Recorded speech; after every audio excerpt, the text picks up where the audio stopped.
देखिए, as a investor हमें अपनी इन्वेस्टमेंट जर्नी को बहुत सिंपल रखना है। ऐसी जगह इन्वेस्ट करना है जहाँ पर हमें प्रोडक्ट्स ईज़िली समझ में आ रहे हों और जिनमें हम इन्वेस्ट करने के बाद कंफर्टेबली इन्वेस्ट रह सकें। तो इसी इन्वेस्टमेंट जर्नी को थोड़ा सिंप्लीफाई करने के लिए आज एक टॉपिक आपको बताता हूँ।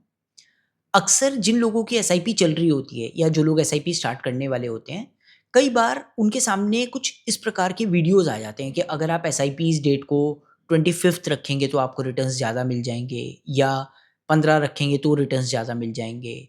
इस तरीके के कई बार वीडियोज़ देखकर वो व्यक्ति कन्फ्यूज़ हो जाता है जिसका ऑलरेडी इन्वेस्टमेंट चल रहा है। मान लीजिए किसी की एसआईपी डेट 5 तारीख है और उसने एक ऐसा वीडियो देख लिया जिसमें उसको बताया जा रहा है कि आप एसआईपी डेट 25 रखो तो आपको रिटर्न्स ज़्यादा आ जाएँगे। तो वो कन्फ्यूज़ हो जाता है और सोचता है कि क्यों ना मैं अपनी 5 तारीख की एसआईपी को कैंसल करा के 25th करा लूँ। मैं आपको एक बात बताऊँ, अभी एक म्यूचुअल फंड कंपनी ने डाटा रिलीज़ किया लास्ट 10 इयर्स का, जिसमें उन्होंने बताया कि किसी व्यक्ति ने एक फंड में अगर किसी भी एसआईपी डेट को इन्वेस्ट किया, चाहे वो 1 से लेकर 30 तारीख की कोई भी उसने एसआईपी डेट चूज़ करी है और उसमें उसका इन्वेस्टमेंट हुआ है, तो आफ्टर 10 इयर्स उसको ऑलमोस्ट सेम रिटर्न्स आए हैं। तो नेक्स्ट टाइम कभी भी आप इस प्रकार का कोई वीडियो देखें तो आपको कंफ्यूज होने की कोई ज़रूरत नहीं है। अब हमें फोकस किस चीज़ पे करना है जब भी हम इन्वेस्टमेंट करें, चाहे हम वन टाइम इन्वेस्टमेंट करें या हम एसआईपीज़ करें, हमें फोकस किस चीज़ पे करना है? सबसे पहली चीज़ पे हमें फोकस करना है फंड सिलेक्शन पे। जब भी हम कोई फंड सेलेक्ट कर रहे हैं अपने लिए, वो हमें अपने रिस्क एपेटाइट के हिसाब से सेलेक्ट करना है।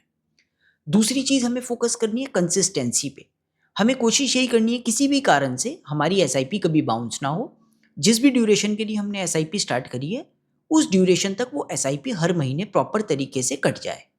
तीसरी चीज़ हमें फ़ोकस करनी है एसआईपी बढ़ाने पर। कभी भी हमारा इंक्रीमेंट होता है या कभी हमारी इनकम बढ़ती है, तो हमें कोशिश करनी है कि हम उसके साथ-साथ अपनी एसआईपी को भी इंक्रीज़ कर दें।